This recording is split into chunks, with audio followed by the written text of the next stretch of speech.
Search it all with all your heart, the source of grace and mercy. No sin does render faithfulness of God.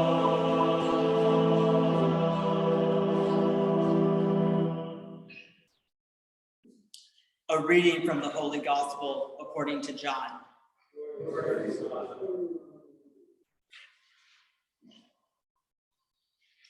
There was a certain man named Lazarus who was sick. He and his sisters Mary and Martha were from the village of Bethany. Mary was the one who had anointed the feet of Jesus with perfume and dried his feet with her hair. And it was her brother Lazarus who was sick. The sisters sent this message to Jesus: Rabbi, the one you love is sick. When Jesus heard this, he said, "This sickness will not end in death. It is happening for God's glory, so that God's only begotten may be glorified because of it." Jesus loved these three very much. Yet even after hearing that Lazarus was sick, he remained where he was staying for 2 more days. Finally, he said to his disciples, "Let us go back to Judea." They protested, "Rabbi, it was only recently that they tried to stone you, and you want to go back there again?" Jesus replied, "Are there not 12 hours of daylight? Those who walk by day do not stumble, because they see the world bathed in light. Those who go walking by night will stumble, because there is no light in them." After Jesus said this, he said to his disciples, "Our beloved Lazarus has fallen asleep. I am going to Judea to wake him." The disciples objected, but Rabbi, if he is only asleep, he will be fine." Jesus had been speaking about Lazarus' death, but they thought he was talking about actual sleep. So he said very plainly, "Lazarus is dead. For your sakes, I am glad that I was not there, that you might come to believe. In any case, let us go to him." Then Thomas, the twin, said to the rest, "Let us go with Jesus, so that we can die with him." When Jesus arrived in Bethany, he found that Lazarus had already been in the tomb for 4 days. Since Bethany was only about 2 miles from Jerusalem, many people had come out to console Martha and Mary about their brother.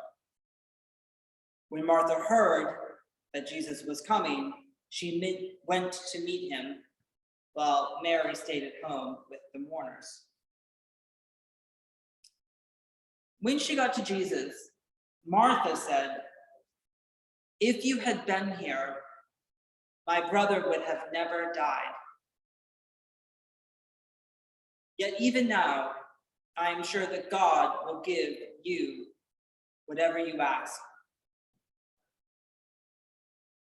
"Your brother will rise again," Jesus assured her. Martha replied, "I know he will rise again in the resurrection on the last day." Jesus told her, "I am the resurrection, and I am life.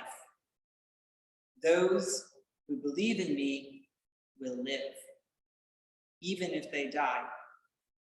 And those who are alive and believe in me will never die. Do you believe this?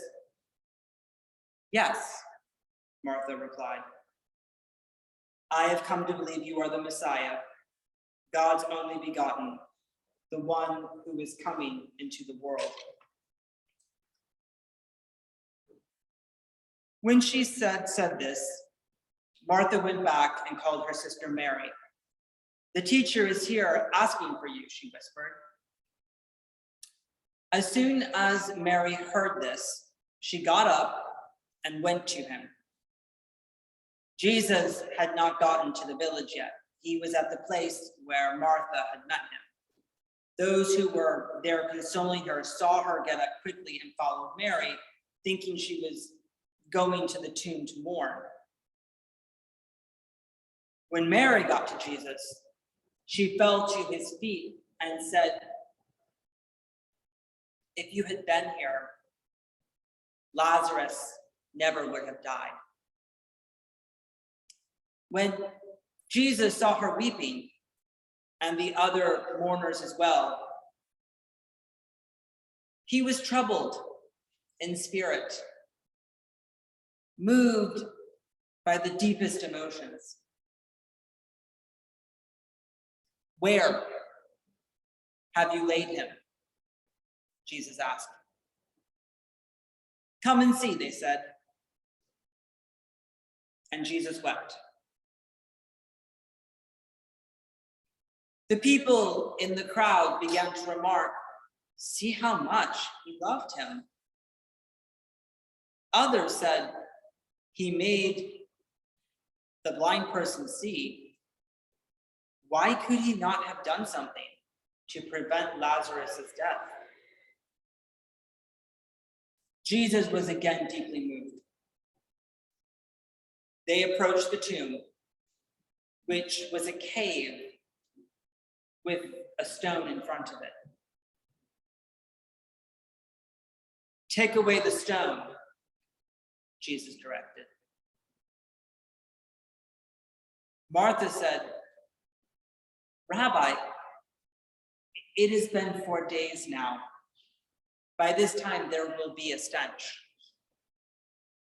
Jesus replied, did I not assure you that if you believed, you would see the glory of God? So they took the stone away. Jesus raised his hands to heaven and said, Abba, thank you for having heard me. I know that you always hear me, but I have said this for the sake of the crowd, that they might believe that you sent me. Then Jesus called out in a loud voice, Lazarus, come out. And Lazarus came out of the tomb, still bound hand and foot with linen strips, his face wrapped in cloth. Jesus told the crowd, untie him and let him go free. Many of those who had come to console Martha and Mary and saw what Jesus did put their faith in him. The good news of salvation.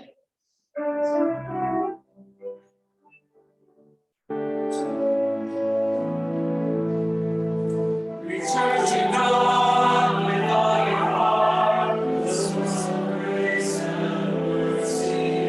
Now sing the tender, faithful rest of God.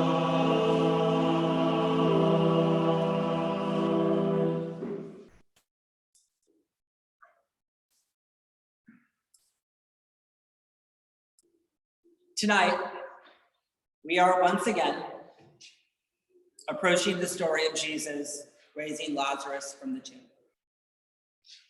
It is a story that many of us know very well. There is a convention in modern preaching throughout the pulpits of America.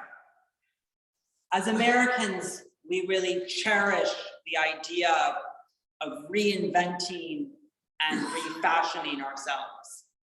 And the story of Lazarus is often interpreted along these lines of reinventing the self. But these concepts of self-reinvention did not exist in the ancient world. So I want to chart a different route through this material tonight. And I want to start with the name itself, Lazarus. The name Lazarus is a Greek name derived from the Hebrew, God has helped. Now, there's one thing we know about John. This name is not arbitrary. So in the story that we read tonight, John is trying to reveal something to us about how God helps us or doesn't help us. Now, I want to acknowledge that this may hit a nerve. As soon as we say that the name Lazarus means God has helped, we might wonder, well, why hasn't God helped me more? And I think that was actually the point. It's crucial to approach what we read tonight as an allegory. John is trying to shine a path on how we might become more intimate with God and how we might get help from God. Now, this is no small feat. Lazarus was a friend of Jesus. And that friendship is something that I really want to unpack for a moment. As we try to understand the nature of the friendship between Jesus and Lazarus, we hit upon a translation challenge. In tonight's gospel, we read about how Jesus loved Lazarus. We read how Jesus loved Martha and Mary and Lazarus. Now, I don't mean to sound irreverent, but John 11:3, it sounds a bit gay in English. Who is this single, unmarried man that lives with his sisters that Jesus loves? Now, the Greek word philia was employed by John to clarify. Philia is the fraternal brotherly love between good friends. It does not have a sexual connotation. So the English is actually a bit confusing.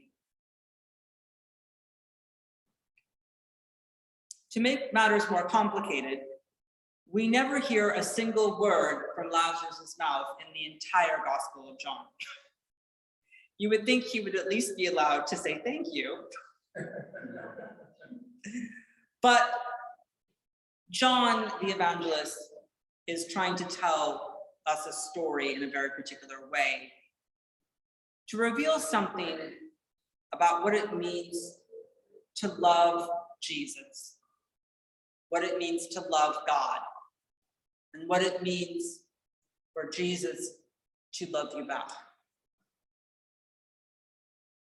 In modern, as well as ancient Judaism, the most essential daily prayer is the Shema.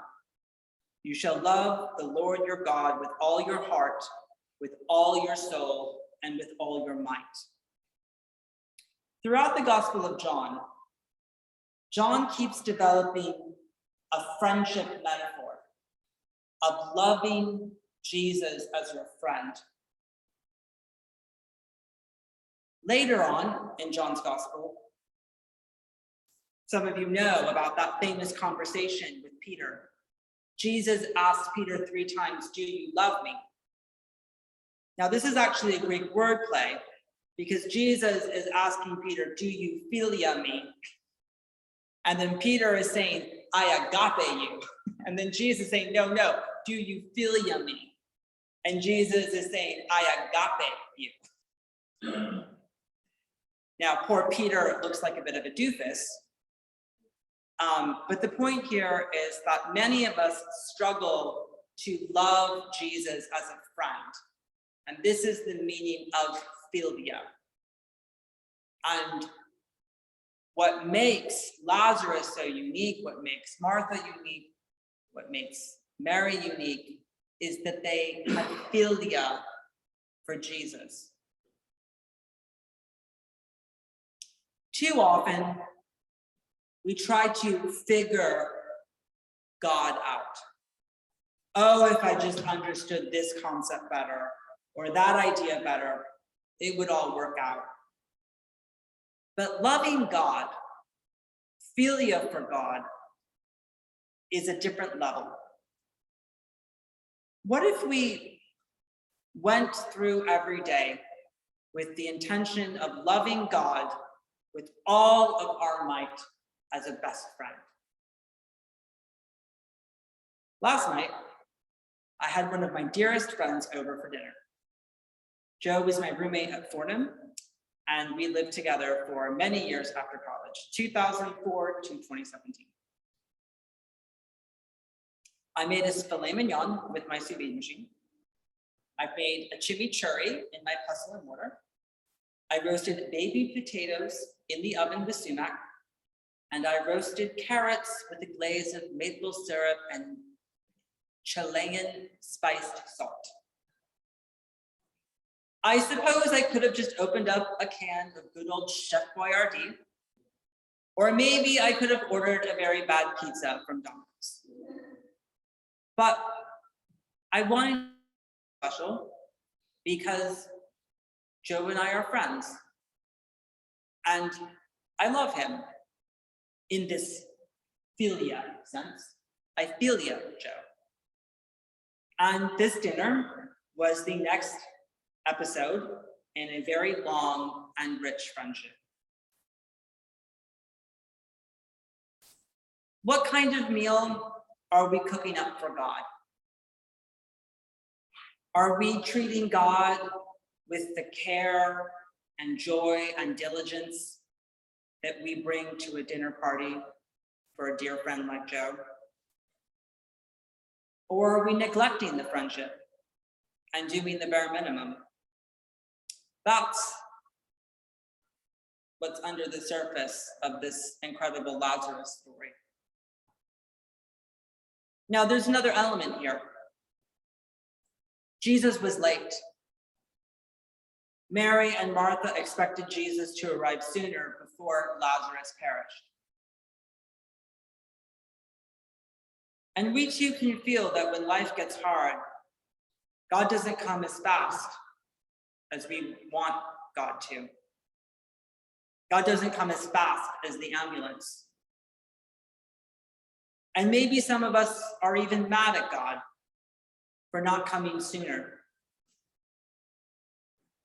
But when we are friends with Jesus, the lesson of the gospel is that he does show up.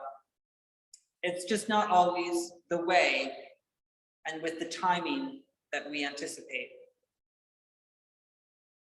And the irony here is that the raising of Lazarus, whose news spreads like wildfire through Judea, that's what got the attentions of the Pharisees and began their conspiracy to have him put to death.